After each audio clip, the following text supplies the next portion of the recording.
Everyone, मैं Jungkook की दीवानी में आप सबका स्वागत करती हूँ। आज मैं पहचान दिल से होती है का नेक्स्ट पार्ट आप सबके साथ शेयर करने वाली हूँ। और हाँ, मैंने सोचा है कि अब मैं 4 या 5 मिनट्स की वीडियो बनाऊंगी क्योंकि आप सब उसे देख के बोर ना हो।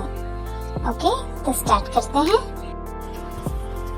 जंकुक और अनाया दोनों पहाड़ी पर से चले जाते हैं। कुछ दिन बाद अनाया और जंकुक एक दूसरे से मिलते हैं एक कैफे में। दोनों एक दूसरे से बातें कर रहे थे। तभी जंकुक के फोन पर कॉल आती है। जंकुक थोड़ी देर के लिए बाहर चला जाता है और अनाया कैफे में बैठी रह जाती है। तभी एक वेटर अनाया के पास चाय लेकर आता है जिसमें एक इनविजिबल केमिकल मिला होता है।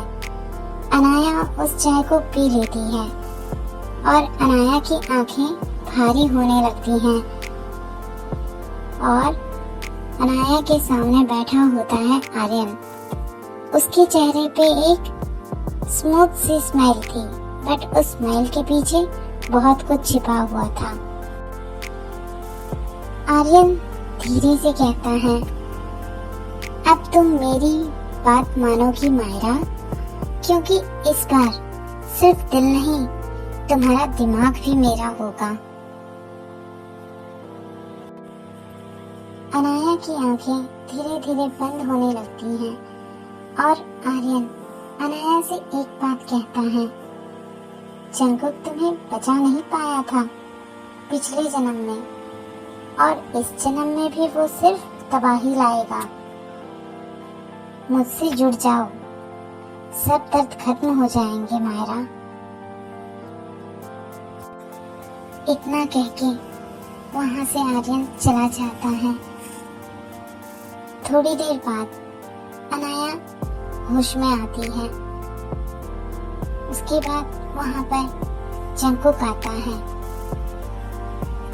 जंकुक वापस आने के बाद अनाया को देखता है, पर अनाया पहले जैसी नहीं लगती। अनाया की आंखें भी सूनी थी और अनाया की हंसी भी बनावटी थी। जंकुक अनाया से पूछता है, क्या हुआ अनाया, तुम दूर क्यों लग रही हो?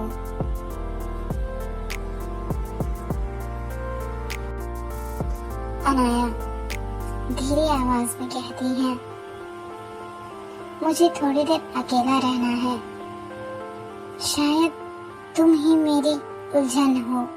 जंकुक इस बात को सुन के जंकुक का दिल टूटता है, लेकिन वो कुछ नहीं कहता, बस वहां से चला जाता है। रात हो जाती है। जंकुक को रात को नींद भी नहीं आती। रात भर जागकर डायरी के हर पन्ने को दोबारा पढ़ता है। Jungkook next day morning Jungkook को एक सीसीटीवी फुटेज मिलती है। उसमें एक लड़की दिखाई देती है, उसकी खुद की करीबी दोस्त अमीरा, जो आर्यन के घर में चुपके से जाती है। अमीरा आर्यन के घर में जासूसी कर रही थी, लेकिन अब आर्यन की साथी बन चुकी थी। अमीरा वीडियो में दिखती है। अमीरा आर्यन से कहती है, तुम अनाया को जंकुक से तोड़ दो, बाकी काम मैं संभाल लूंगी। सीसीटीवी फुटेज देखने के बाद जंकुक शांत नहीं रहता। वो आर्यन के पुराने फार्म हाउस तक जाता है और अकेले ही पूरे सिक्योरिटी सिस्टम को क्रैश करता है। उसका चेहरा शांत, लेकिन आंखों में आग थी। जंकुक कहता है, जिसने मेरी अनाया को छूने की कोशिश की, वो अब सिर्फ यादों में रहेगा। आर्यन के फार्म हाउस पे जंकुक को आर्यन नहीं मिलता। जंकुक वहां से वापस अपने घर चला जाता है। उसी रात अनाया जंकुक के कमरे में जाती है। अंधेरे में चुपचाप से जाती है और अनाया जंकुक से कहती है, क्या तुम अब भी मुझसे प्यार करते हो जंकुक? जंकुक धीरे से और प्यार से कहता है, तुम चाहो मुझे मार भी दो,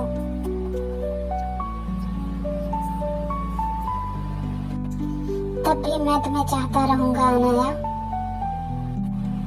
अनाया जंकुक के करीब जाती है। अनाया के होठ जंकुक के होठों से मिलने वाले हैं, लेकिन अनाया की आंखों में अजीब सी चमक भरी होती है।